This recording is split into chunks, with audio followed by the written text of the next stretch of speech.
Man. Who is he? Where is he? Why is he here?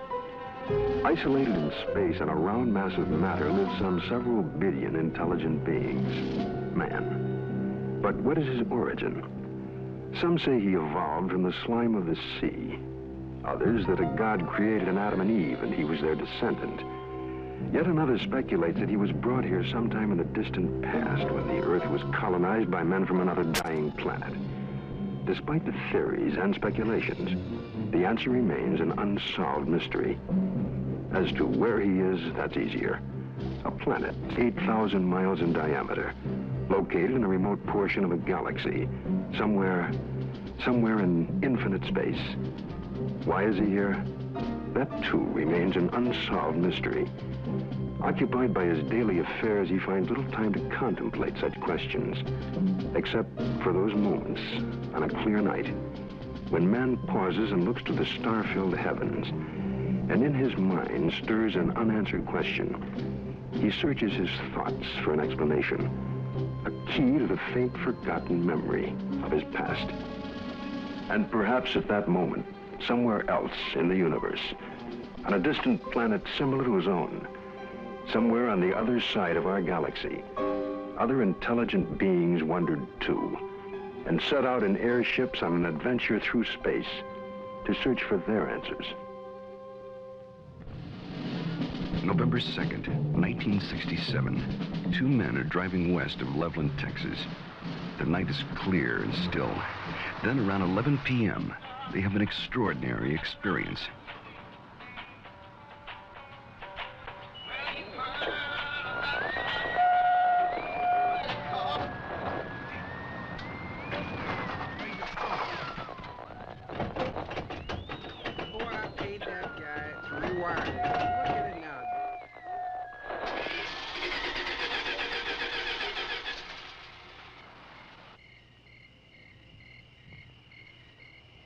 Come on, let's get out and check it.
After the object disappears, their lights come back on. The engine restarts, and they hurry to notify the police. Later, the Air Force investigates their story and 15 similar reports before concluding that a form of globular lightning was responsible for the sightings. But there are many other possible explanations. What you're witnessing is based on fact. Some will find it fascinating. Some may find it frightening. But it is all true. With special thanks to NASA and the Department of Defense for their cooperation in our search for UFOs. It has begun.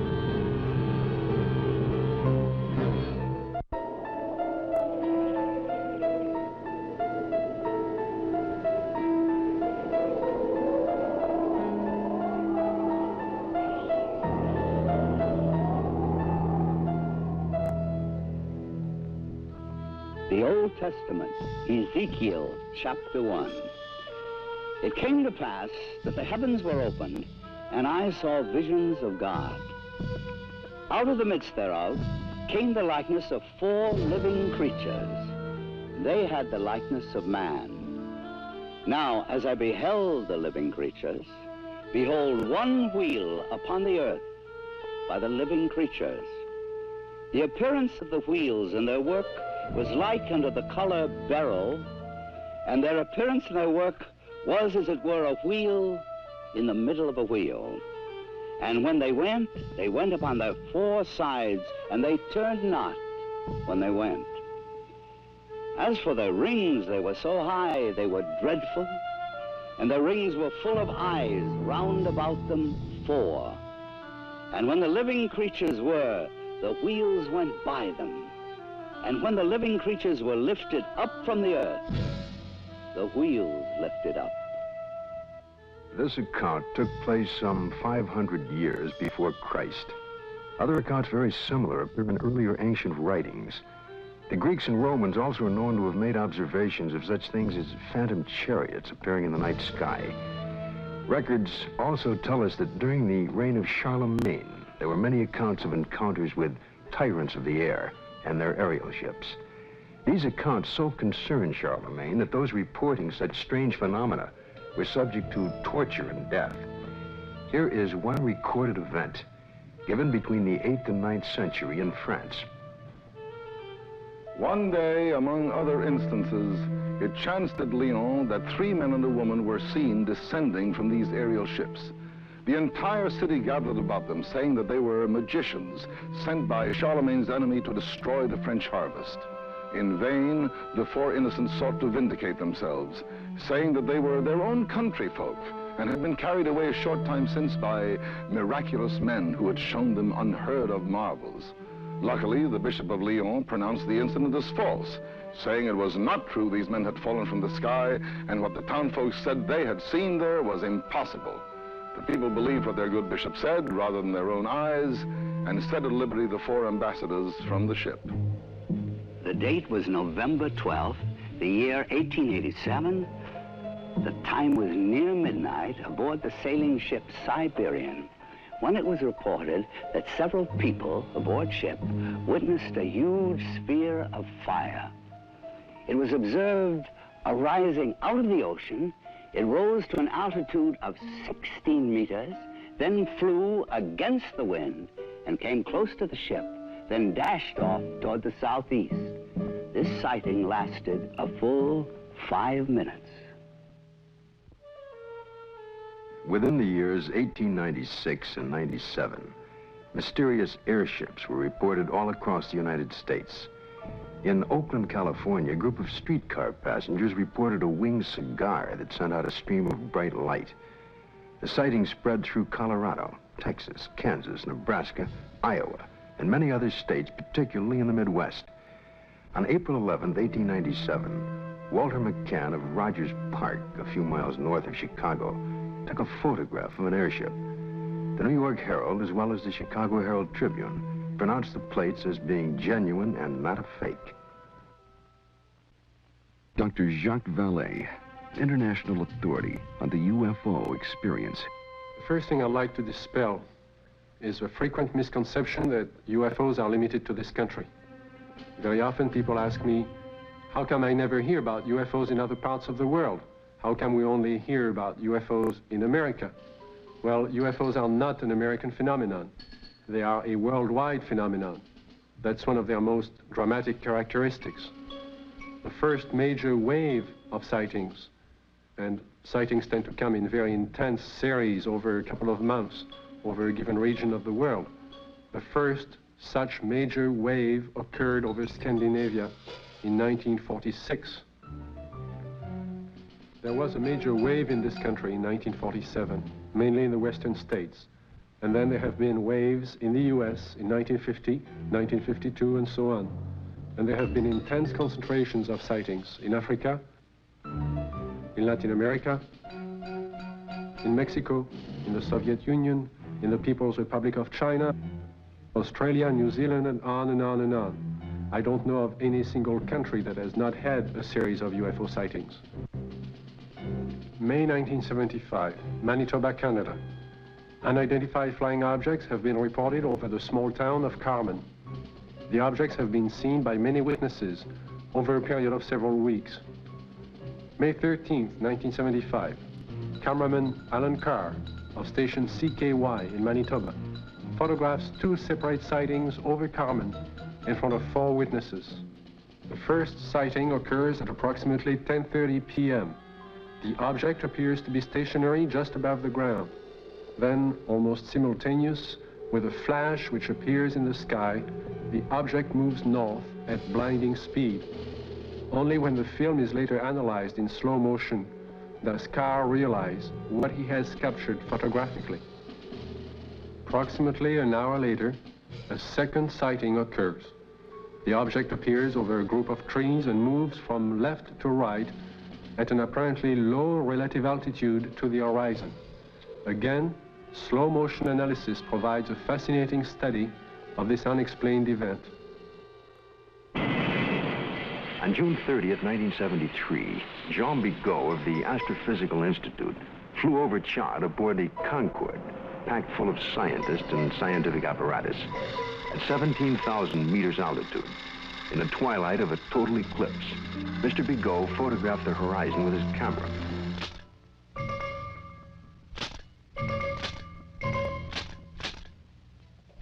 When the photo was enlarged, one of the slides showed what you're now seeing. If you look closely at this photograph, it resembles exactly what has been cited by many Americans during 1973 and 74. Although NASA takes no official position as to the UFO phenomena and their probable explanation, nevertheless, there remains on the record several unexplainable sightings by Gemini, Apollo, and Skylab astronauts. The first sighting occurred during Gemini 4 in June of 1965. Astronaut Jim McDivitt suddenly spotted a cylindrical object with arms and antenna. And when seen against the day sky, it appeared white or silvery. The object then appeared to be moving toward the craft. Suddenly, they lost sight of it. During the sighting, the astronauts were able to take these photographs and movie films of the UFO. Gemini 5, later that year, after 3 days and 5 hours into their mission, were contacted by Houston Control Center, advising the astronauts that Houston had picked up and was tracking another object, which was pacing Gemini across the entire United States. They estimated the UFO between 2,000 to 10,000 yards from the craft, and as large as the Gemini craft itself. Because of the limitations of viewing area aboard their capsule, no visual contact was made. Radar continued to track the object until they passed the Ascension Islands in the Atlantic. It then disappeared. Gemini 10 crew, Collins and Young, picked up objects traveling together in orbit. A positive identification has to date not been made. This photo was taken during the Gemini 11 flight on the 18th revolution, 27 hours and 47 minutes after liftoff. September 13th, 1966. This UFO was tracked visually and recorded on film by the crew, and is truly considered unidentified by the photo interpretation experts at NASA.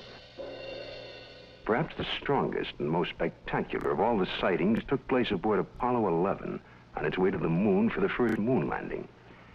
The ship was 1 day out, on July 16, 1969, when they spotted an unusual object. It had a sizable dimension to it. At first, the crew thought it was the Saturn IV booster rocket and called Houston for confirmation. Houston informed them the booster in question was some 6,000 miles away. The object remains unknown.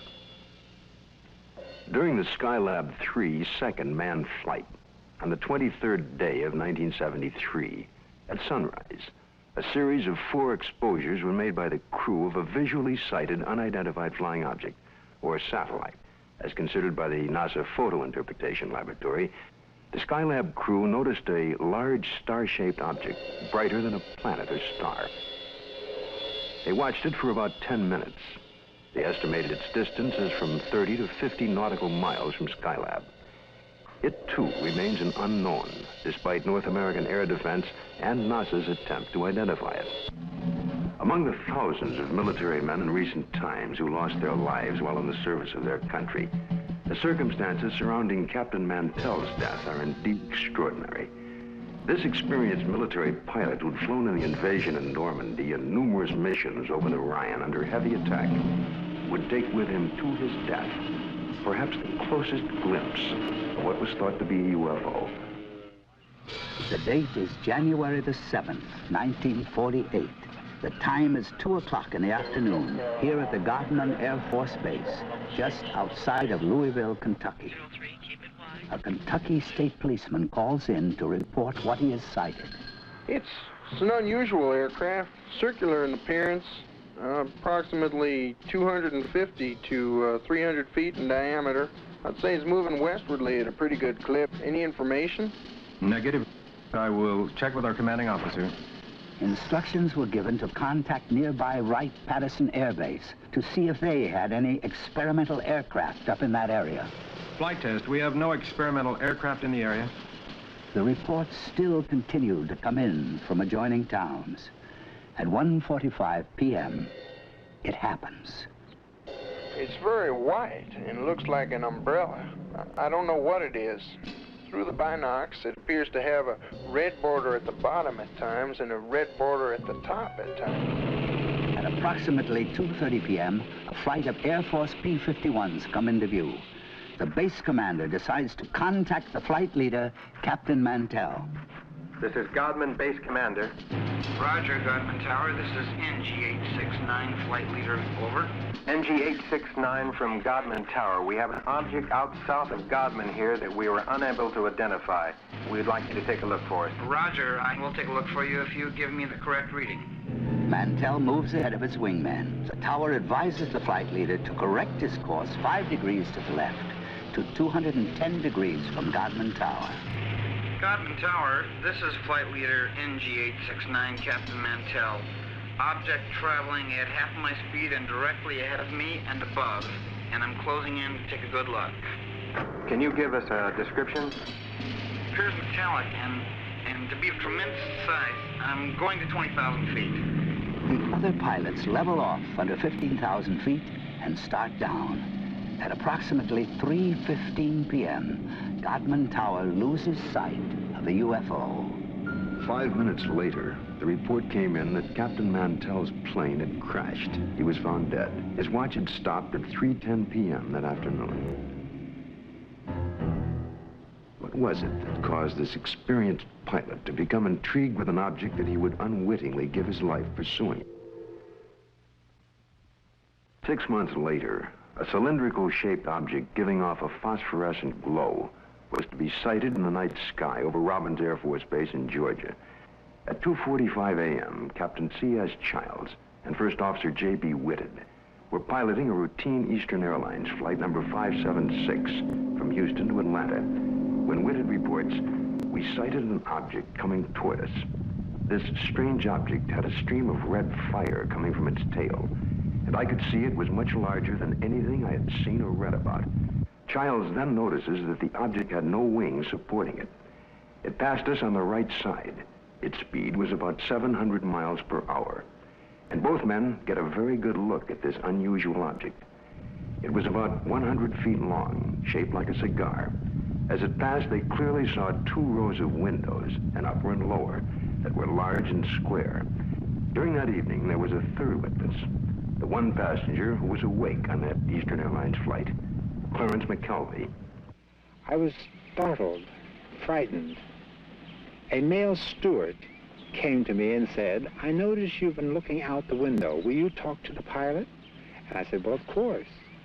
The pilot came down with his clipboard.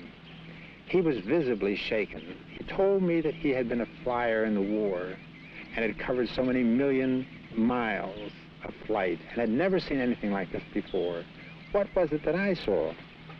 Well, I saw this object was cigar-shaped. It had a row of windows. Behind them, it was lit. Out of the rear was a cherry red flame. This hair-raising experience was witnessed by 3 aircraft, a passenger, and ground observers added more corroboration. The conclusion of an air intelligence report was that the object remains unidentified as to origin, construction, and power source, and goes into the record classified as unknown. This is the Pentagon, Washington, D.C. And this man is Colonel Bill Coleman. He was Chief of Public Information for the United States Air Force from 1969 to 1974. It was here at the Pentagon that the Defense Department first became interested in the UFO phenomenon. This occurred in the late 1940s. with reports about objects and lights seen in the sky by military personnel and others. The Air Force decided to investigate the matter anyway. There was that one possibility that these flying objects could well be foreign weapons used for test purposes and might affect our national security. The investigative branch was called Project Sign. The project had only been underway for about 2 weeks when the Mantell crash had made headlines across the nation. The staff's investigation was far from complete, but public pressure was enormous, and they were forced to come up with an answer to really quiet growing speculation that Mantell had been killed by hostile aliens and some flying saucer. That's when we decided that Mantell had chased the planet Venus. However, this was an initial finding. The Chills and Whitted case had an impact on the Air Force project. It presented the first close-up account by highly reliable witnesses. The object described led some of the staff to postulate an extraterrestrial theory. And they wrote up an estimate of the situation, which at the time was classified top secret, suggesting that the saucers were from outer space. This theory was rejected by the Air Force Chief of Staff, General Hoyt Vandenberg, and even other Project Sign staff members as not having enough proof. So the extraterrestrial visitation idea was dropped for the time being. It's been said in jest that if these UFOs are from other worlds and they wanted it to be known, all they'd have to do is land on the White House lawn. But an incredible incident, too quickly forgotten in time, took place over our Capitol. In 1952, Air Force spokesman for the Pentagon and UFOs at that time, Mr. Al Chop, relates the famous incident that stirred the Capitol, causing a request from even President Truman to be kept up to date on all the details. There were radar reports of unidentified flying objects over the nation's capital. We had 3 reports. One came from Andrews Air Force Base radar control room, and 2 from the radar controls at Washington National Airport.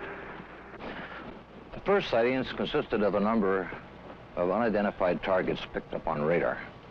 Then a call was placed from National to the Andrews Air Force Base flight controllers. They were apparently tracking the same targets. Then Andrews reported a visual observation of 3 objects that were apparently in the same position as those indicated by our radar sets. The targets stayed on radar until about 12:30 a.m. They moved slowly at first, about 100 to 200 miles per hour. Then one of the targets sped away at a fantastic rate of speed. It moved west from Andrews toward Riverdale. The estimated speed was 7,300 miles per hour. At this time, in the tower, we had about 7 targets on the radar scope. These unidentified objects were flying all over the city. They even violated the restricted air corridors here over the White House and over the Capitol building. The phenomena wasn't to subside. The following Saturday night, July 26th, a repeat performance unsettles the Capitol again. I was awakened the following Saturday night around midnight by a telephone call to my home in Virginia. It was the public information officer for the Federal Aviation Authority. He told me the air traffic control radars were again picking up a large number of UFOs over the Capitol area. First, they would follow a definite flight path, and then they would suddenly disappear. Others would come into view just as suddenly. I placed a phone call to the command post in the Pentagon, and I asked for an intercept. About 2:40 a.m., we got a radio call from a flight of F-94s, 2 aircraft in the flight. They also, at about that moment, appeared on our scope. And at that moment, a very frightening thing happened to us. All of our unknown traffic completely disappeared the moment those aircraft came on the scope. The flight leader called in and said, well, it doesn't look like we're going to do any good here, so we're going to go back to base. And at the very moment those aircraft disappeared, all of our unknown traffic appeared again on our scope. And again, it was a very frightening experience. We called Andrews Air Force Base, and they reported exactly the same thing happened to their scope. 10 a.m. on the morning after the sighting, General Landry, at the request of President Truman, called intelligence to find out what was happening over Washington. It was the largest and longest press conference held in the Pentagon since World War II. General Samford headed the conference and said that he was personally satisfied that the radar scope sightings were the result of temperature inversions, which are known and account for certain blips on radar. Although this was the conclusion of the Air Force investigations, interestingly enough, the actual report begins with this opening comment: a study of the various reports regarding the subject. Radar sightings do not allow a positive and final explanation to be made. The CIA now would enter the picture by convening a panel of top scientists to examine the UFO phenomena. The CIA's concern was that recent waves of sightings might constitute a threat to our national security. The thinking was that the enemy could exploit UFOs as a decoy in the preparation for an attack on the United States. 5 outstanding scientists and various Air Force and CIA representatives were to meet on Wednesday, January 14th, 1953. Among the panel members was one associate member who was destined to have more experience with the UFO phenomena than any other American scientist to date, Dr. J. Allen Hynek, astrophysicist and head of the astronomy department of Northwestern University. I was called into the meeting on Thursday. The panel members were seated around this table. It was a rather somber and impressive occasion, actually. I was a junior member, and I remember feeling considerably nervous and apprehensive about being in front of this powerhouse of scientists. But then for the past 4 years, I had been scientific advisor to the U.S. Air Force on this very problem. There were 2 films that were of particular interest to the panel at that time. One was a film taken by a Navy officer while on vacation in Utah, near Tremonton, Utah, and the other was a film taken in Great Falls, Montana, by the owner of the local baseball team. The Utah film had already been subjected to some 1,000 or so man-hours of analysis by the Navy's Photographic Interpretation Laboratory.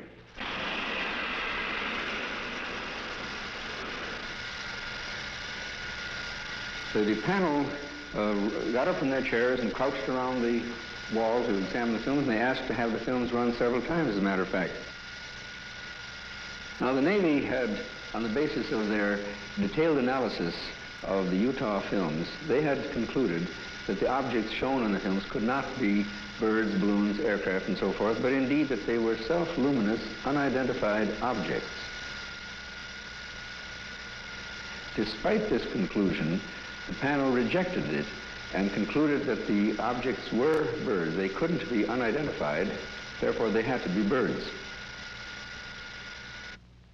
I came away from the meeting and from the room with the distinct feeling, however, that the panel had deliberately moved to debunk the whole subject and not to give it the serious scientific attention which it deserved.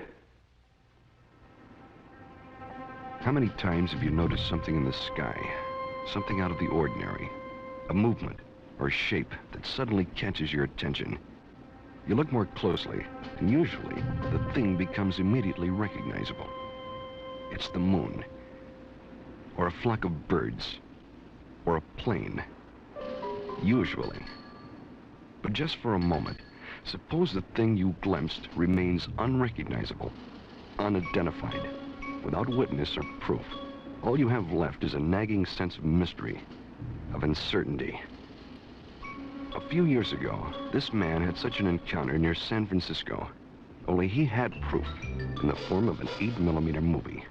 But through an unsettling series of circumstances involving the United States Air Force, he remains today uncertain about exactly what he saw. It was in August 1965. My family and I were invited to some friend's house near San Francisco. I remember it was a beautiful, clear day. We were driving for a while, and as a matter of fact, I recall looking at my watch, and it was around noontime. We continued driving, and I noticed at the distance something very bright. I was observing this for a few moments, and it appeared to be suspended in the air. There was no planes around. It was very clear, the day. There was no clouds. My family, they were with me. I called to their attention. They all looked at it. They were all amazed by it. And in the meantime, there were cars going by, and I tried to attract their attention, but they were not paying attention to me, or they were driving too fast. So I recall I had my movie camera with me, and I start filming this. And as I look at it, it was getting larger. It was moving from one direction, like from towards the left, then towards the right.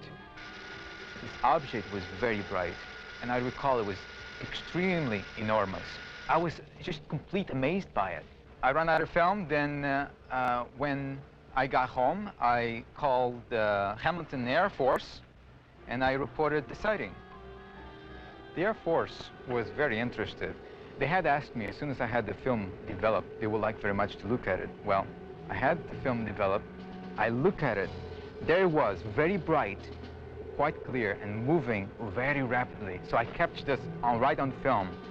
A week later, I received a letter from Hamilton Air Force Base, which reads, Dear Sir, we have received the 8mm film on which you captured what certainly seems to be a very fast-moving object in the skies over the Bay Area.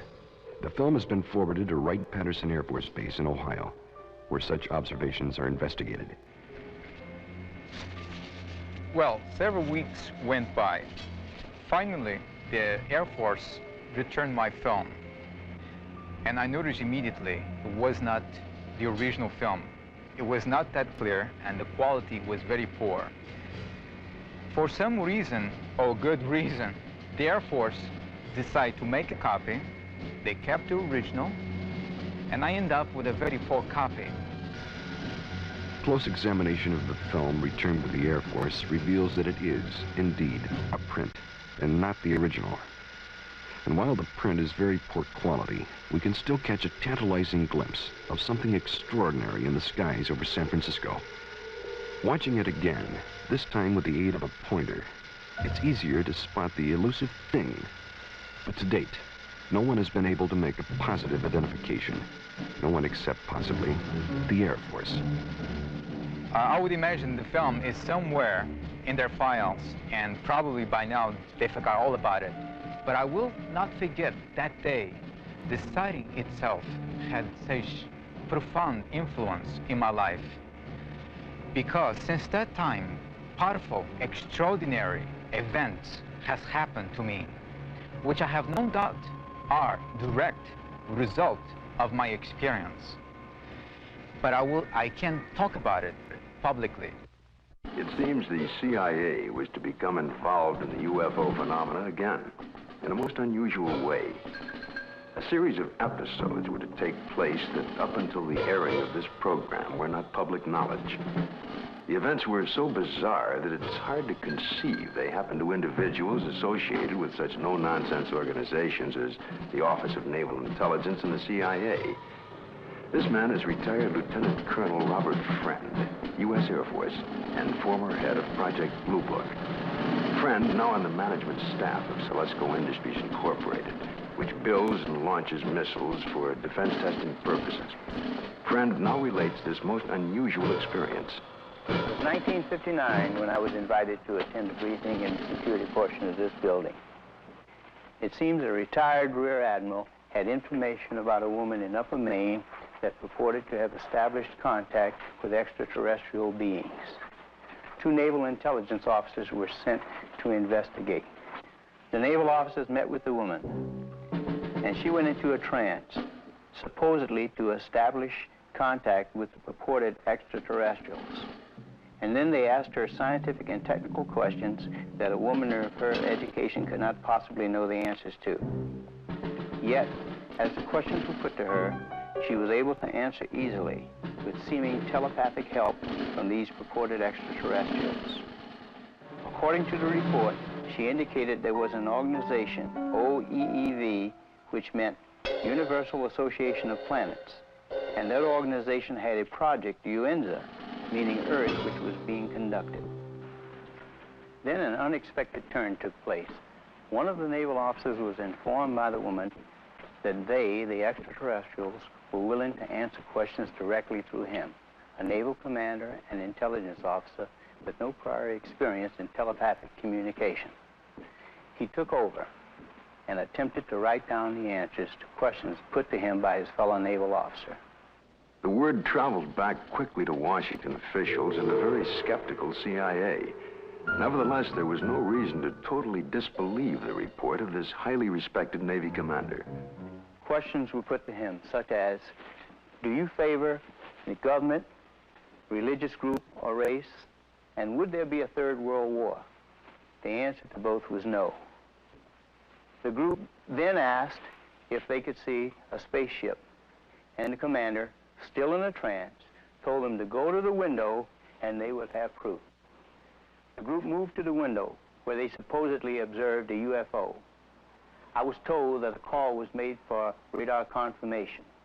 The reply came back that that particular quadrant of the area was blanked out on radar at the time. After being briefed on all of the details, I asked the commander if he would attempt to contact me. He sat for several minutes and then appeared in a deep trance with his Adam's apple moving up and down rapidly. Questions were put to him, and he answered them by printing in rather large letters using rapid but jerky motions. It wasn't at all like his natural hand.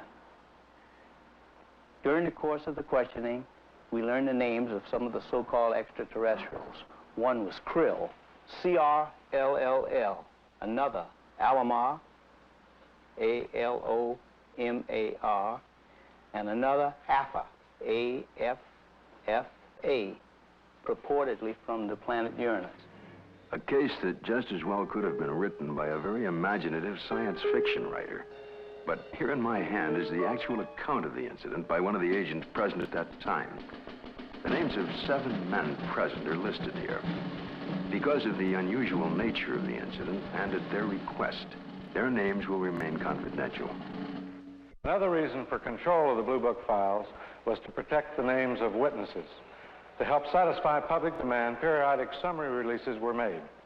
We had no proof that we were indeed being visited by extraterrestrial vehicles under intelligent control. However, we couldn't prove that there weren't spaceships either. It created a dilemma for the Air Force. In 1966, an important incident takes place in Michigan. It creates enough of an uproar that President Gerald Ford would at that time call for a congressional hearing on UFOs. Here are excerpts from Ford's actual letter to the House Armed Services Committee. The Air Force sent a consultant, Dr. J. Allen Hynek, to investigate various reports, and he dismissed all of them as products of college student pranks, or swamp gas, or an impression created by the rising crescent moon and the planet Venus. I do not agree that all of these reports can be or should be so easily explained away. I am proposing that the Science and Astronautics Committee, or the Armed Services Committee of the House, schedule hearings on the subject of UFOs and invite testimony from both the executive branch of government and some persons who claim to have seen UFOs. I think we owe it to the people to establish credibility regarding UFOs. Sincerely, Gerald R. Ford, Member of Congress. Congress acts on Ford's letter and holds an open hearing under the chairmanship of L. Mendel Rivers of the House Armed Services Committee. Only 3 persons are invited to testify. The Secretary of the Air Force, Dr. J. Allen Hynek, and Project Blue Book head at the time, Colonel Hector Quintanilla. Hector Quintanilla relates the events and reports of the unusual sighting that led up to the congressional hearing. And the other one here at Dexter. Based upon the original reports from the Sheriff's Department, it all began at 8:35 p.m. on March 20th, when Frank Manor, who used to live over there, reported to the Sheriff's office that he had seen a strange object in the swamp over there. According to the police report, the police officer, in company with the complainant, proceeded along Territorial Road until they reached Brant Road, at which time they turned left, proceeded to the end of the road, secured their vehicle, got out of the automobile, proceeded along the cornfield, keeping the trees lined to their left. Then they crossed an open field to the creek.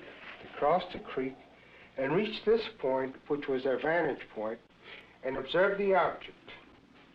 Frank Manor described the object as brown in color, quilted, with a porthole in the center, sort of flat on the bottom, cone-shaped towards the top. Two small lights, one at each end, one glowing bluish green, the other one a brilliant red, with a glow at the bottom. Well, of course, by the time I arrived, the situation was so charged with emotion that it was impossible for me to do any really serious investigating. I had to fight my way through reporters to interview the witnesses. Other sightings were reported over the area, and a solution from Dr. Hynek and Major Quintanilla seemed in the offing. Well, the pressure was mounting for an official explanation. There were more than 60 newsmen jammed in at that news conference. I gave what I thought to be at that time the only scientific explanation possible for the faint lights in the swampy area. I made the statement that it could be swamp gas, and even though I went on to emphasize that I couldn't prove it in a court of law, that was the full explanation for these sightings. Well, the press picked up the phrase, swamp gas, and rushed off to the telephones, and I was to come into a great deal of criticism over it. What was the outcome of that congressional hearing? I believe the Air Force presented its side quite openly and completely. It seemed to satisfy the members of the committee. Now a remarkable observation is to be recorded. If the facts are correct, the Air Force must now consider the possibility of beings related to UFOs. It happened in Socorro, New Mexico, here just outside of this quiet desert town. A state highway patrol officer, Lonnie Zamora, was on duty, as he had been for the past several years. A black Chevrolet was observed, speeding by the courthouse. Zamora put his highway patrol car into pursuit. Lonnie chased the car north on US 85.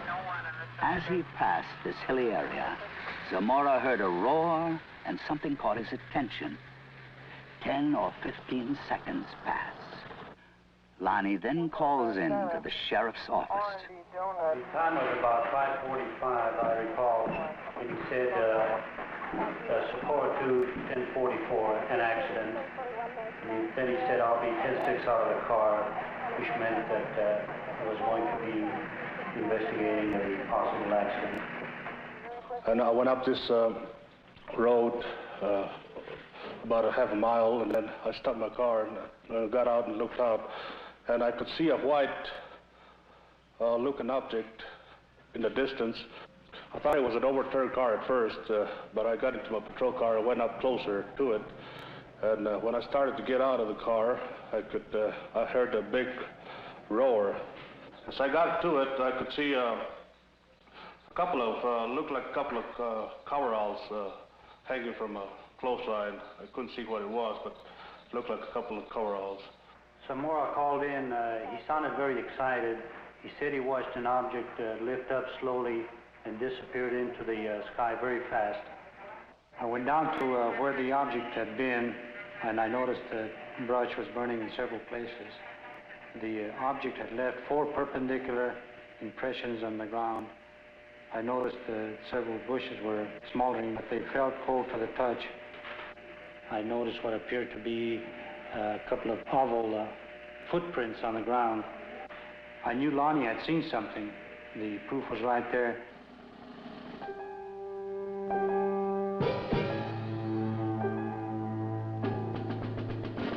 The incident was very interesting, to say the least. It seems to differ from practically all the earlier cases we investigated from one standpoint. The vehicle had left pod marks. There was an insignia observed by Lonnie Zamora on the side of the craft. The insignia was unidentifiable, not American nor Russian. And last of all, the observation of these 2 people in some sort of suit. But what did the investigation turn up? What was the official Air Force estimation of the situation? We went over the case completely. We had soil samples tested at the Air Materials Laboratory. The burnt bushes were analyzed for propellant residue. We measured the distances between the pod marks. My first reaction was that it was a lunar test module from NASA or the Air Force. That seemed to be the only logical explanation. This was probably the best documented case in the Air Force files, and I checked it out everywhere, all the way up to the top, even to the White House command post, and nothing. According to the official status of the sighting of Lonnie Zamora, case carried as unidentified, pending additional data. April 19, 1897, in Leroy, Kansas. A farmer named Alexander Hamilton, his son, and a farmhand are awakened by strange noises from the cattle pen. Going outside, they discovered, to Hamilton's utter amazement, an enormous airship with a brilliant searchlight is slowly descending over the cow lot. Fearfully, Hamilton moves closer and is startled to find that one of his cows has been caught by a red cable running down from the ship. The next day, after an extensive search, he discovers the cow's hide, legs, and head in a field miles away. This is one of the first recorded cattle mutilations connected with UFOs. The report could easily be dismissed as a tall tale if there were no others. But since then, thousands of bizarre animal mutilations have been discovered, not only in this country, but in Africa, Australia, Brazil, and many European countries, in fact, all over the world. In this country, mutilations have occurred in over 30 states in the last 5 years alone. Frustrated ranchers and law enforcement officials have come to recognize the classic signature of the mysterious mutilators. Often, in a remote area, a cow will be found dead, the sex organs removed, and the tongue, an ear, and an eye all surgically cut out. The body, more often than not, has been drained of blood, though no blood has been found on the ground. In fact, there are no tracks or prints of any kind near the body. And yet, amazingly enough, there is no evidence of a struggle. One of the first states to be hit by the mutilations was Colorado. Reporter Bill Jackson of the Sterling Advocate covered the story from the very beginning. A classic mutilation, or say 90 to 95% of the mutilations will be almost identical. Some part of the face will be gone, exposing nothing but, you know, the jawbone. An eye will be taken, the tongue will be cut out, and an ear will be taken. The rectal area of the animal will be what appears to be bored out. The reproductive organs will be removed. In the case of a cow, the udder will either be entirely removed or parts of it will be removed. Usually, again, in probably 90 or 95% of the cases, there will be no blood whatsoever in the animal. And there will be no traces of blood on the ground where it fell or where it was mutilated. All you've got is the carcass, and you've got no idea why it died, or how it died, or how it was mutilated. It all began in 1975. It was a bizarre time. Nobody had ever seen anything like this before. Not only did we have the mutilated dead animals on the prairie, but we also started getting the lights in the sky at night. Along that time, there were many theories that were being developed on why this was being done. The satanic cults were being blamed, dope smugglers, UFOs, a government experiment of some kind. As time went on, the situation became so widespread that people realized it couldn't be the occult or the dope smugglers, which left us two possibilities. Number one, it was being done by a government, let's say. Or number two, it was being done by UFOs. As more and more cases were reported, the Colorado Bureau of Investigation was called in. Well, our position is basically one where predators, at least our investigation determined that predators were responsible for probably 99% of the reports of mutilations. As I said, there were 203 separate reports received from this agency. But of the 203, we only received 45 tissue samples to conduct microscopic analysis on. Of the 45 tissue samples, we found that only 2 of those 45 had actually been mutilated with a sharp instrument. When they first started, they would send samples of these animals to the CBI, to Fort Collins, to try and determine what was the cause of their death, what was mutilating them. And 9 times out of 10 or more, the report would come back that were being caused by predators. Now, these ranchers and the sheriffs in these rural areas had been around cattle all their lives. They'd been around coyotes all their lives. And they knew that this just wasn't possible. A coyote would not do that. Predators, when they come in and start to eat, now I'm talking about 4-legged predators. They'll come in and they'll bite, and then they'll pull and they'll tear. The cuts we have, even we can't make cuts like this. We've tried this many times on dead animals with scalpels, razors, and knives, and we can't make the same cuts. We've had cattle that we've went and investigated that were, called in, and I think I have a mutilation here, and we went out and we seen it, and it was not a mutilation. And these are not the ones that's reported. The ones that we classed as a classic type mutilation are actually mutilations, and they're not predators. Animals, wild animals, predators, coyotes, won't approach these carcasses. But in the case of an animal being mutilated in the wintertime, there's possibly something about the cold weather that may mask whatever it is that keeps predators away, and that will be the exception to the rule. Is this animal here, is any pretty much like the other ones you had that was mutilated? Yeah. How old a cow is this, Don? 8 years old, according to the way I looked at her teeth, 8 or 9. I know definitely it wasn't animals. We took out the whole works there.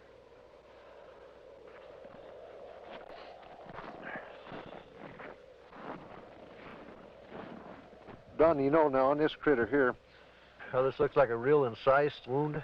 Yeah. Well, it looks, it's definitely cut. Oh, yes. And everything, you can tell that. I mean, even at the age that it is right now, that's opposed to the way it is to where the animals have been to it on this other side over here. Kind of notice there, the difference there, Don, between here and how animals have been to that, and that flesh is torn. Yeah. And it's not a real incise, but yet when we seen this animal the other day, now these were all incise, good clean cuts on there. Definitely. So that's a good example of what we was trying to say about the lab up there. They said that it was predators doing it, but that definitely wasn't a predator wound there. No, I wouldn't say. It looks like they went clear from the navel here, clear back in underneath here, and took the whole bag and out of the whole works out, and they cored down into the rectum, the whole rectal area. It looks like it got back into some of the reproductive organs back in there. The mutilation and the sightings of the lights in the sky continued. It got to a point to where ranchers in the northeastern part of the state began arming themselves. They weren't getting the results they wanted from state authorities. They were concerned for their families, and they never knew when they might be next. They began patrolling their pasture land, watching over their herds at night. Lights from the sky, when they got too close to a herd of cattle, the ranchers shot. Well, I think everybody was a little edgy. Right. Everybody started carrying high-powered rifles. I don't know what good it would have done, but everybody was awfully nervous. I'm completely convinced that there's something there that's not normal. There's a lot of questions that are unanswered, I'm sure, and hopefully someday maybe somebody will figure it out. Unidentifiable lights in the sky have appeared in virtually every area of this country which has been plagued by cattle mutilations. But no explanation has been found for these strange sightings. There are some who believe that these objects in the sky are responsible for thousands of mysterious cattle deaths which continue to this day. Though state and local officials have stated their views about the mutilation mystery, surprisingly few veterinarians will speak publicly about the situation. This man is an exception. Dr. William Fitzgerald runs an animal clinic in Durango, Colorado. Because of his expertise in the field of veterinary medicine, he was asked by the sheriff's office to perform an autopsy on a mutilated cow found in a remote area of state-owned forest. This particular animal had been largely exsanguinated. The anus and about the first 4 inches of the rectum had been removed. The preputial skin and the last 2 or 3 inches of the penis had been severed flush with the body wall. The left eye had been removed, and the last 1/3 of the tongue had been cut. A portion of the lips on the left side of the animal were also sawed off,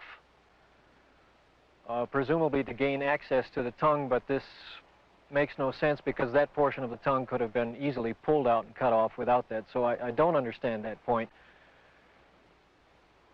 Reports I have heard, some that I have read subsequent to this time, indicate that people have seen mutilations that they attributed to predators.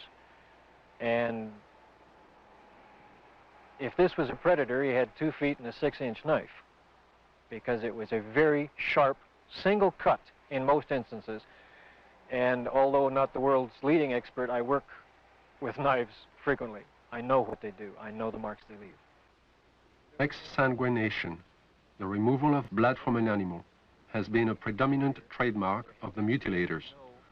Few officials have found an answer to the technique used in this procedure. Dr. Fitzgerald describes what he thinks is the method.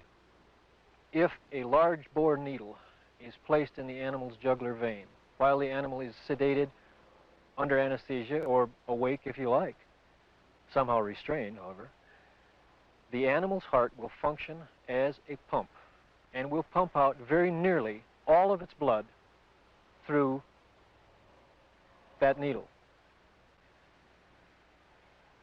As the animal's blood supply begins to diminish, a natural physiological mechanism takes over and sequesters or draws what remaining blood is left into the internal organs in the center to supply the vital organs, the liver, the heart, the brain. And it will leave the peripheral area, the skin, all of the non-vital centers, largely bloodless. So if you can successfully withdraw the major portion of an animal's blood, you can cut on that animal and there will be virtually no bleeding at all from the surface. I know that I keep coming back to this point, but the animal was apparently restrained with something other than ropes. Why, I don't know. It was apparently washed completely clean. Why, I don't know. And it was in a very remote area. Perhaps these things tie together. Perhaps whoever, whatever, performed this didn't want to be observed. I think one of my initial feelings was that somebody certainly went to an awful lot of trouble to get back into a remote area where I don't believe you'd casually know there were even cattle to do all of this. Dulce, New Mexico, similar to the plains of Colorado in its isolation, but nestled among rolling hills and small mountains, is the land of the Jicarilla Apache. Tradition is strong here. Indian women weave intricate baskets and create delicate beadwork. The men preside over tribal business and raise cattle.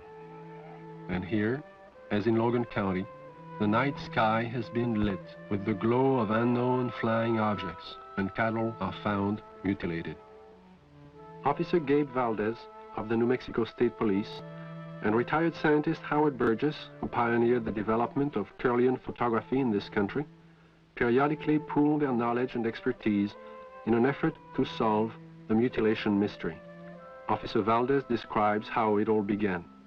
It was in 1976, June the 14th, when we first had one of our cattle mutilations here in Dulce.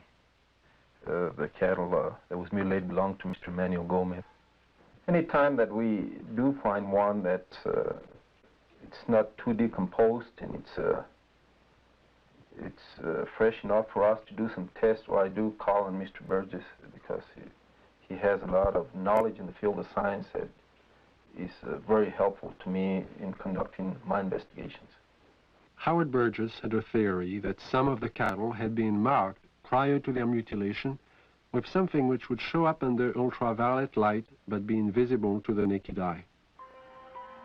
Late one night, he and Valdez conducted an experiment and found that out of 80 head of cattle, 5 were indeed marked with a powdery white substance, visible only under ultraviolet light. So we took ultraviolet with some special filters and ran the cattle through it, and what appears to be markings glowed under ultraviolet. It's invisible to the normal eye, but under ultraviolet it does glow. Then we removed the hair from the region that does glow, and we removed a control sample. We took these to the lab and had chemical checks run on them. We did find that the sample that did glow is extremely high in potassium and magnesium. At the time, this was interesting, but it didn't mean much to us until we ran on to other things that began to tie in with it. The tie-in came on June 3rd, 1978, when a UFO was sighted over Taos, New Mexico. As it hovered over the town, it dropped a thin film of ashes onto the ground below.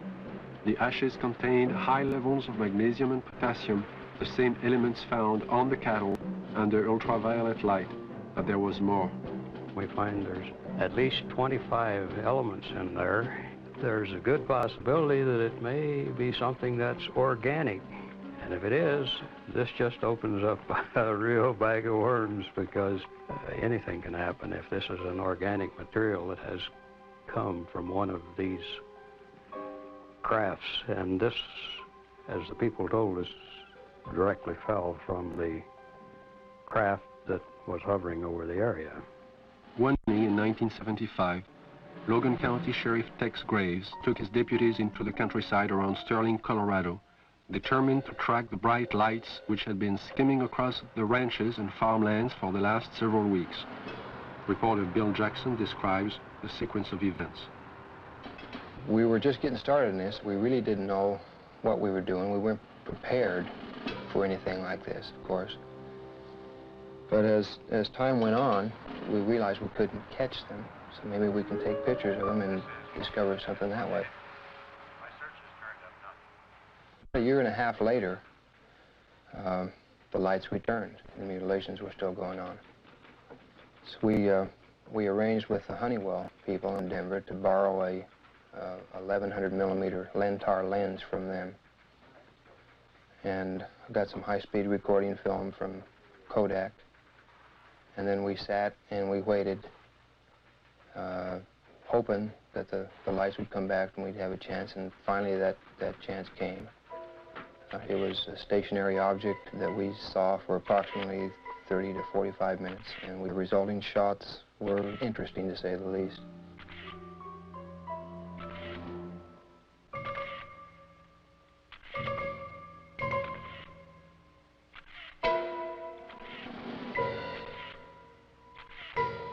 Shortly after these final exposures, the object just disappeared. It was almost like somebody hit a light switch and it was there no longer.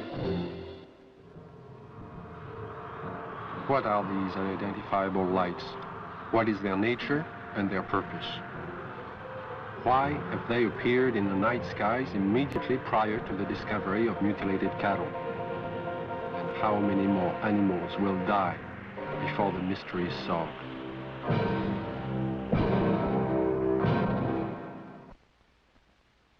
In 1974, I received a call from a woman who had a strange story to tell. One night, as she and 3 friends were returning to Los Angeles from Lompoc, California, they encountered an unidentified light in the sky.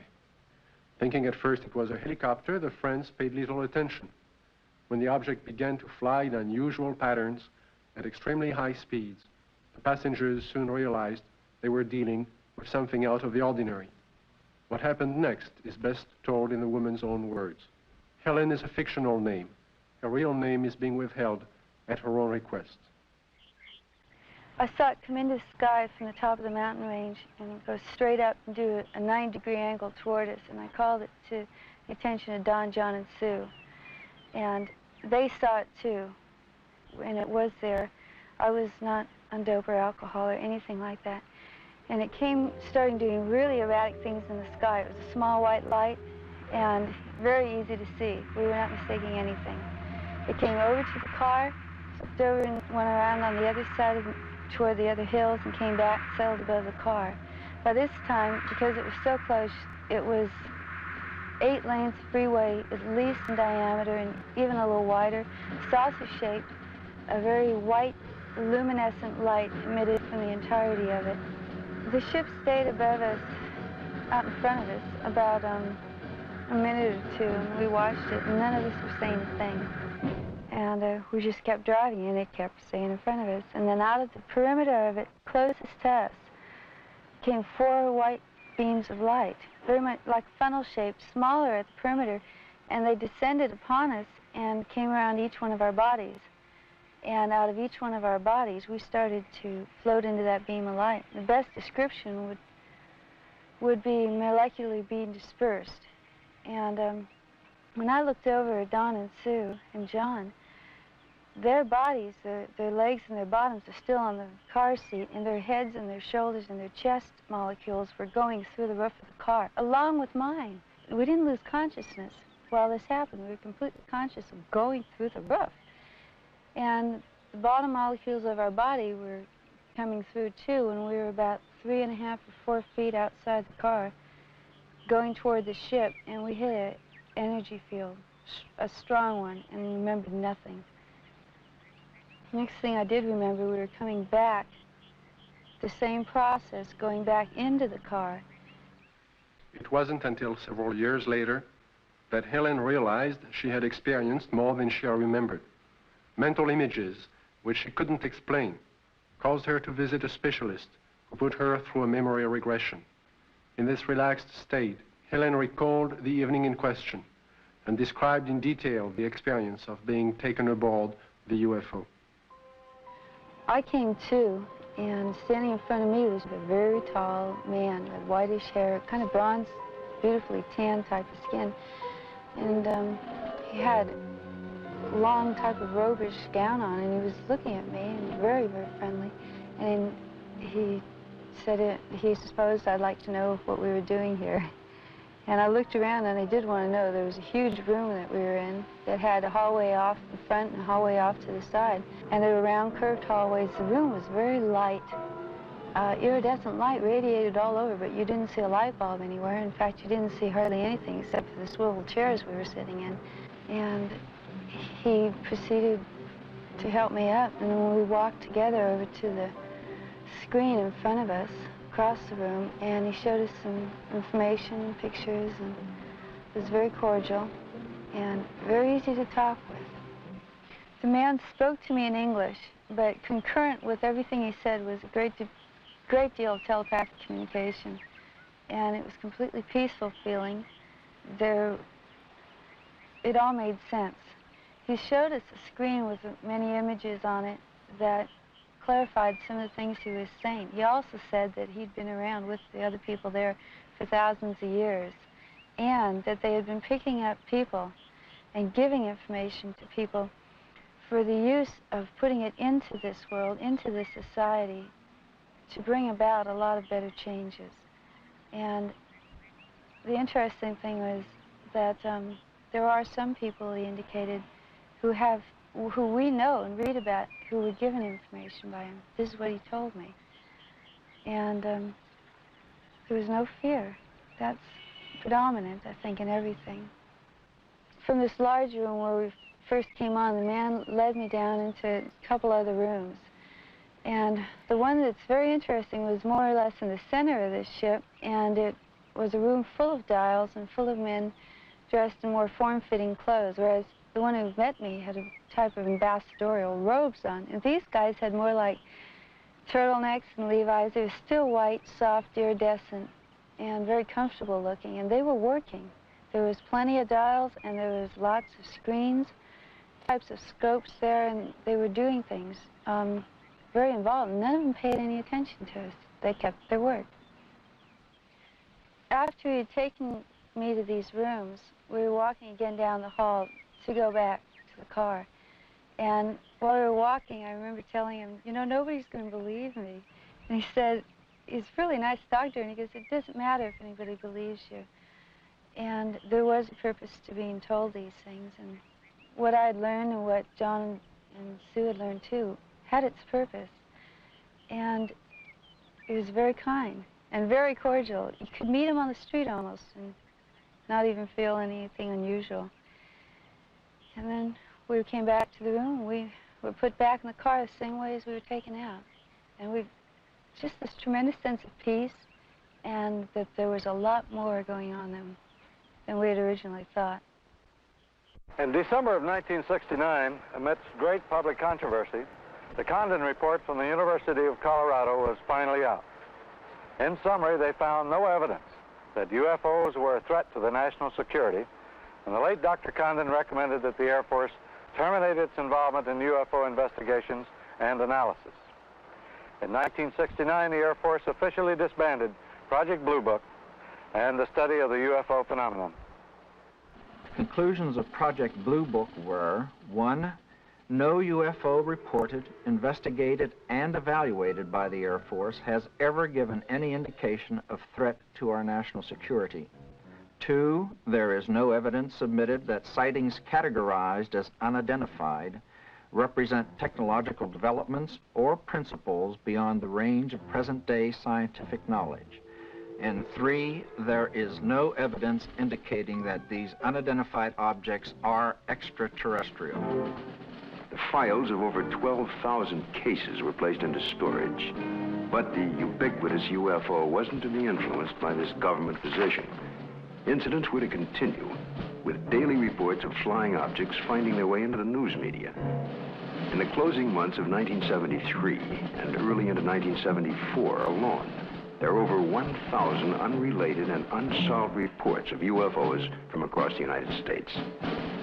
Delaware State News, Dover, Delaware, October the 16th, 1973. Dover. 3 women on their way to the market saw it. At the same time, the crew of the Delaware State Police helicopter saw it. 2 airline pilots flying over Dover reportedly saw it. Flight controllers at the Dover Air Force Base saw it. Southern Illinois and Carbondale, Illinois, October 18th, 1973. It didn't make any noise, Don said. It had red and green flashing lights on the front and back. Times Dispatch, Richmond, Virginia, October the 19th, 1973. It was hovering, and we parked there on U.S. Route 15 about 2 hours and watched it. Walla Walla, Washington, January 30th, 1974. Guards of the Washington State Penitentiary have spotted what appears to be the same UFO 2 mornings in a row from their tower positions at the prison. Scranton Tribune, Scranton, Pennsylvania, February the 25th, 1974. Police spot flying object. State's UFO reports are increasing. October 21st, 1978, Bass Strait, Tasmania. A pilot named Frederick Valentich disappears after reporting a strange craft hovering above him. December 12, 1978, La Chapelle, France. A 45-year-old worker riding home observes an oval object. Together with another witness, he sees the craft hover above them. December 12, 1978, Guadalajara, Mexico. 2 luminous saucer-shaped objects are reported by residents, then by a police officer. December 16, 1978, Palermo, Italy. A bank clerk spots a disc of light and alerts the police, who take several photographs. January 2nd, 1979, Wellington, New Zealand. A veteran pilot and a newsman film 7 objects. January 4th, 1979, Jerusalem. Police on duty see 3 mysterious objects at high altitude. January 5th, 1979, Johannesburg, South Africa. A woman and her son report seeing half a dozen occupants in front of a brightly colored craft on a lonely country road. Ordinary people are seeing something all over the globe. But what have the experts seen? NORAD and the Air Force do have extremely sophisticated equipment, and by use of the phased array radar facility, surveillance is maintained on objects in space. But the system is only designed to track things like rockets, satellites, and man-made debris, objects with specific trajectories and which hold an orbital or flight velocity of approximately 4.8 nautical miles per second. This system is designed to discriminate between objects in space. For example, it will ignore a meteor entering the Earth's atmosphere, but will quickly spot a satellite as it begins re-entry. Objects can also be photographed with incredible precision by the electro-optical surveillance system, and it's very good at its job. However, it's not designed to photograph everything, just specific items and particular missions. The sky is so vast, it is virtually impossible to wait for, track, and photograph all unidentified phenomena.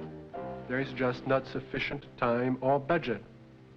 So it is not really accurate to say that our sophisticated equipment and personnel are able to identify and examine any and all UFOs. On the contrary, they are programmed to study man-built machines, and only that. Among the many reports of UFOs in late 1973, one incident would stand out because of the credibility of the four witnesses. This is Major Coyne, Army helicopter pilot, his co-pilot, Lieutenant Arrigo Jetsi, Air Medic Sergeant Healy, and Robert Janicek. These men had just finished their annual flight physical early that day and were found fit and sound of mind. They would take off from Port Columbus Airport about 10:30 p.m.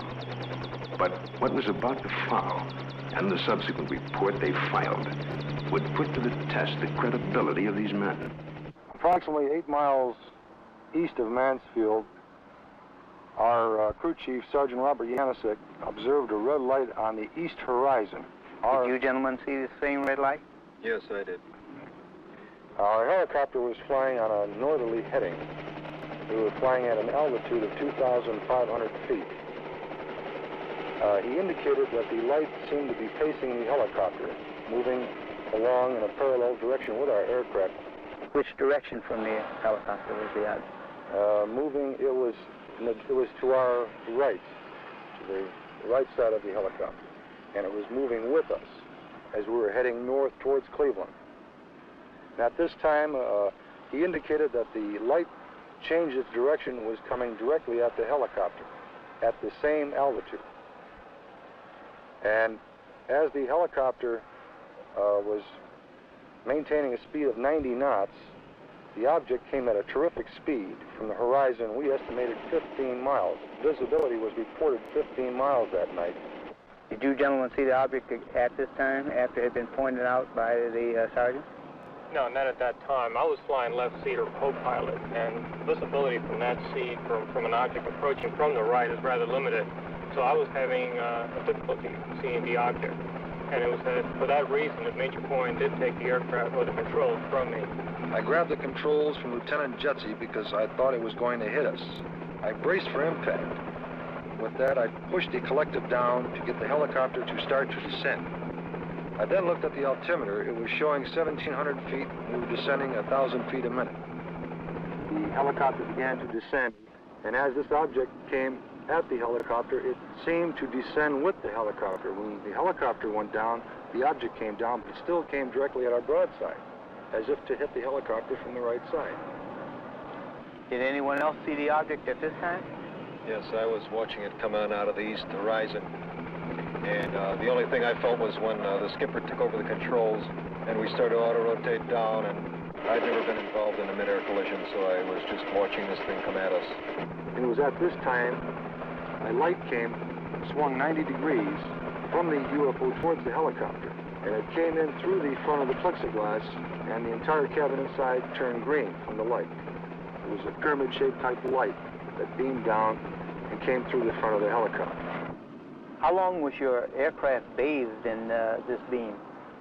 The light that came into the cockpit apparently lasted only for a few seconds, but it was enough time that I observed the red instrument panel lights utilized for night flying to be absorbed by the green light. Was it possible for you to determine the outline of this object against the star background? Yes, sir. It was a cigar-shaped object, like a symmetrical airfoil with the dome on it. It was a solid object. It was a metallic structure to it. and you could see lights reflecting off the structure, and you could not see any of the stars or behind the object itself. Well, while all this was going on, what was the attitude of the helicopter? Apparently, when we were supposed to be descending at 2,000 feet a minute at 100 knots, we were climbing at 1,000 feet a minute with the controls still established for a descent. And we went from 1,700 feet up to 3,500 feet and topped out at 3,800 feet. I would like to stress one important fact, and that is there is approximately 20 years of Army aviation experience between the 4 men on board the helicopter that night. We have been trained to follow procedures and regulations in reporting incidents, regardless of how they're accepted. And we tried to follow those procedures. And we reported the incident as it occurred and have avoided any speculation on the subject. While our government's official position is not to speculate on this subject, we can choose to let our minds explore other possibilities, to use our imaginations. For if we consider that astroscientists agree on one point, that the possibility of life elsewhere is not only quite probable, some feel it is there without a doubt. Let us suppose then that these objects are real space vehicles, extraterrestrial in origin, and not an illusion of the mind. Perhaps we can begin to accept such ideas as various reported UFO shapes and configurations by looking at our own aviation history. We have, in 71 years, devised dozens of aircraft shapes, from propeller-driven biplanes to lunar modules to date.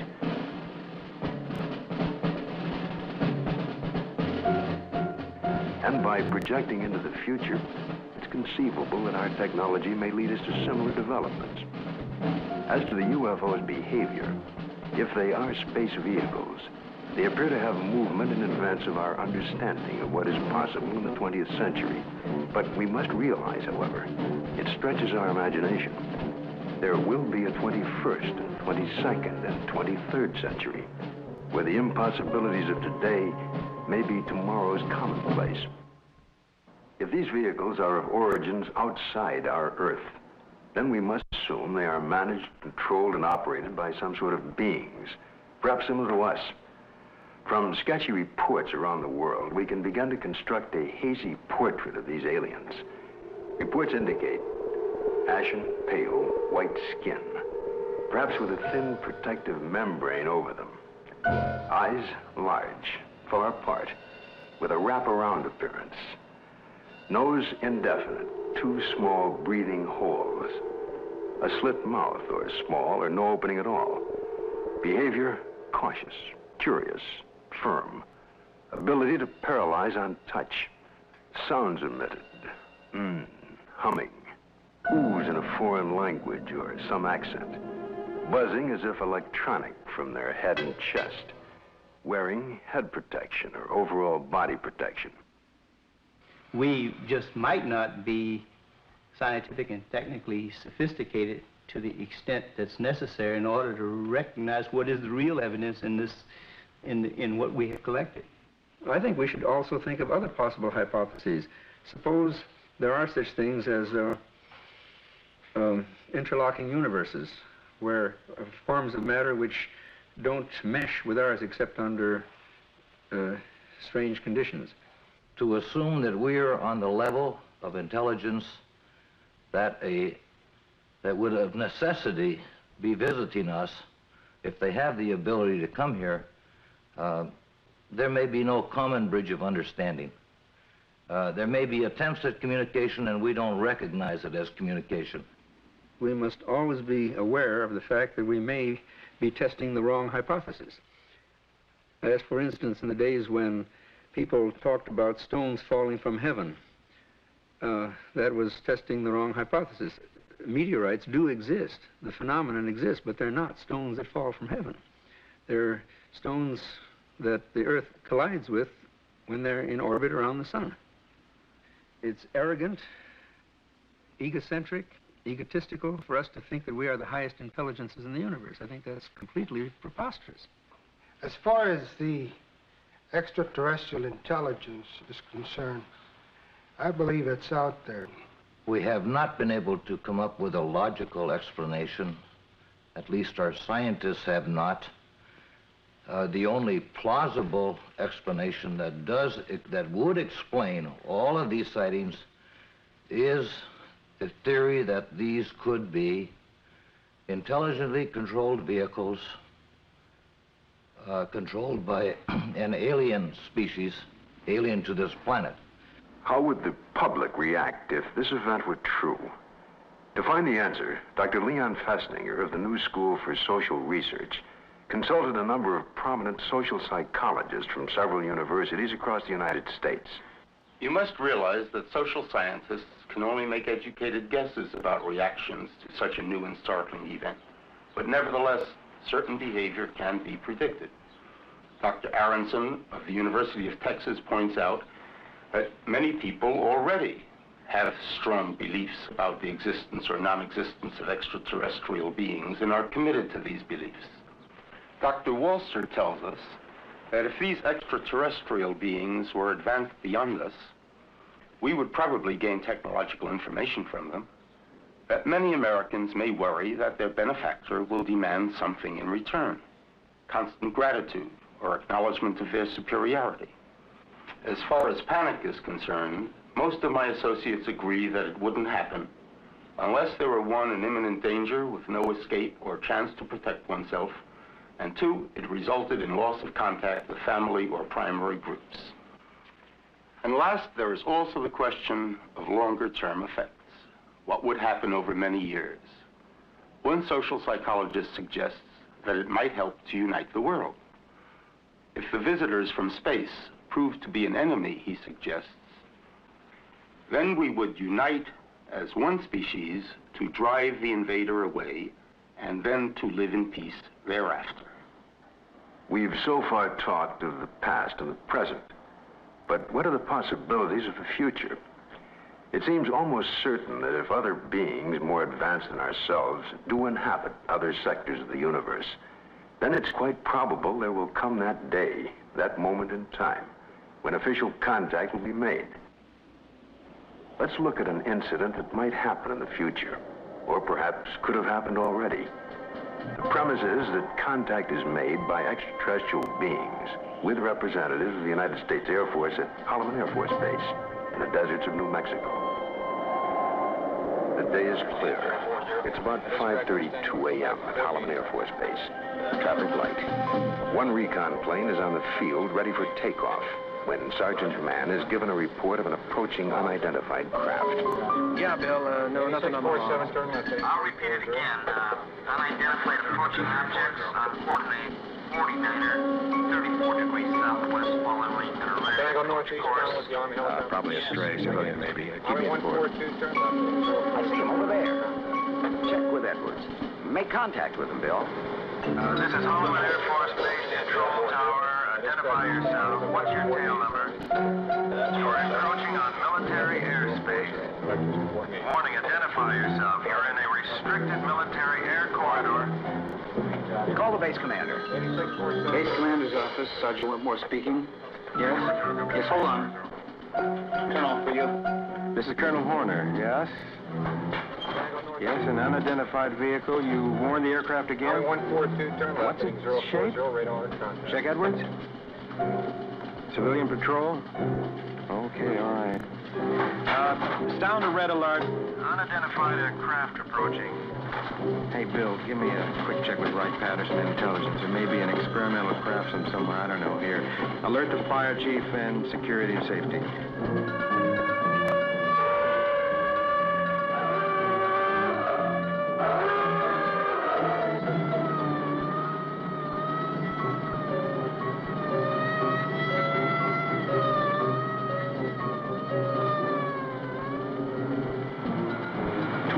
Interceptors are dispatched to escort the unidentified crafts out of the area.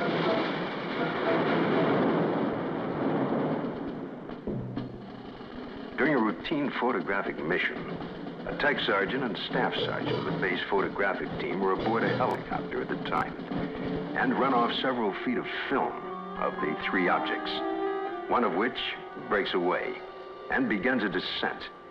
A second high-speed camera crew on the ground runs off approximately 600 feet. The cameras continue to roll as the extraordinary vehicle comes into view. It hovers, almost silently, about 10 feet off the ground for nearly a minute and yaws like a ship at anchor, then sets down on 3 extension pads. The commander and 2 officers, along with 2 base Air Force scientists, arrive and wait apprehensively. A panel slides open on the side of the craft. Stepping forward, 1, then 2, and a third, what appear to be men dressed in tight-fitting jumpsuits, perhaps short by our standards, with an odd blue-gray complexion, eyes set far apart, a large pronounced nose. They wear a headpiece that resembles a rope-like design. The commander and the 2 scientists step forward to greet the visitors. Arrangements are made by some sort of communication, and the group quickly retires to an inner office in the King 1 area. Left behind stand a stunned group of military personnel. Who the visitors are, where they're from, and what they want is unknown.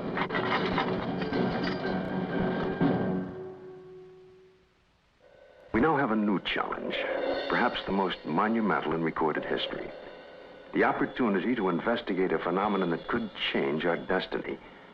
Through the study and understanding of the UFO phenomena, we may discover a new energy force, or how to use it.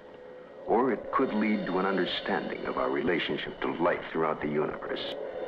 And if there are beings from distant advanced societies, we may be privileged to see a revelation, a look at ourselves 1,000 years in the future. And perhaps at this very moment, located in another galaxy, somewhere in infinite space, other beings raise similar questions and discuss the possibilities of life outside their planet and talk about Earth as part of their plans for the near future.